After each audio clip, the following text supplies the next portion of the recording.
Well, you seem to have illuminated the World Championships. Well, yeah, I think it's the dance move that set it off, and obviously the return of Devon Petersen itself. And I was glad to announce myself, obviously, by winning as well both games on the night.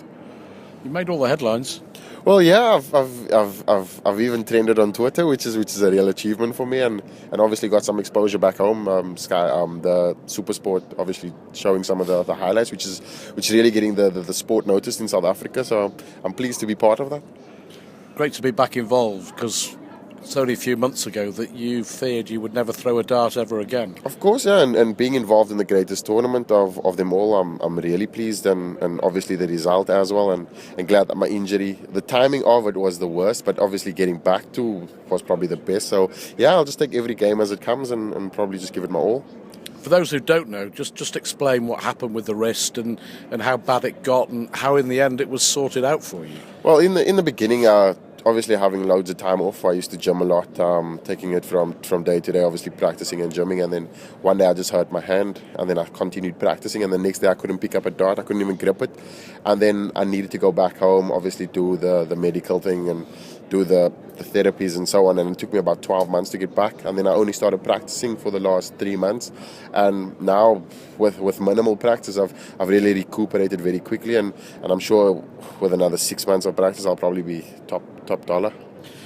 It was important for you for many reasons to go back to South Africa, wasn't it? Of course, yeah. I mean, I've been here for 2 years, traveling in and out, missing family, missing birthdays, holidays, Christmases, and so on. And I think my heart also just wanted to be back home, and my soul needed that, just the revival and the hunger for the game. And yeah, now I'm back and ready for action.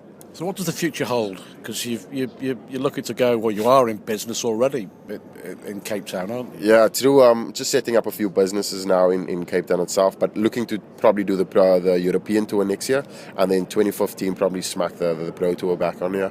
So a year at home, and then you're looking forward to more darts? Of course, yeah. I've been playing on the Sabdo Pro Tour, basically, if you must call it that, and that's also helped me playing with top players like Charlie Losper.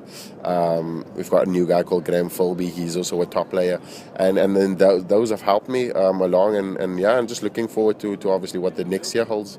Tell us about the dance moves. Well, that is probably something I have in my back pocket. I'm normally a club kind of guy. I like going partying, so I mean, I normally dance a lot. So I think getting on stage and the crowd just giving you that atmosphere, that just woken me up. And then the dance moves came. I never even planned it. It was just something that happened. And within 10 seconds, you have the crowd eating out the palm of your hand. Well, it was like the Pied Piper basically, but with my hips though. So yeah, I was quite happy and pleased. They gave me, like in football, you got 11 players and the crowd plays at the 12th man. I think that was exactly the same as what the darts was. I mean, they were like my second, like my doubles partner, if you must put it like that. So it was Steve Beaton wasn't just playing against me; he was playing against the crowd as well, and I'm just pleased that they were on my side and not on his. So what have you got planned for your walk-on for the second round on the 27th? Well, I think it will be a bit of a surprise. I wouldn't want to let the rabbit out the bag, but it's something similar, but something more smoother. It'll be like a nice whiskey. You're loving this, aren't you? You're loving being back involved and having a great time at the darts. Yeah, I mean, it's the biggest staged event. I mean, watched over the whole of the world. I mean, this happens once in a year. So, I mean, you grab it. It's like Christmas for a dart player. I mean, really now. And when you open up gifts like this, you just want to explode. So that's exactly what I'm doing. Great to see you back. Yeah, thanks a lot.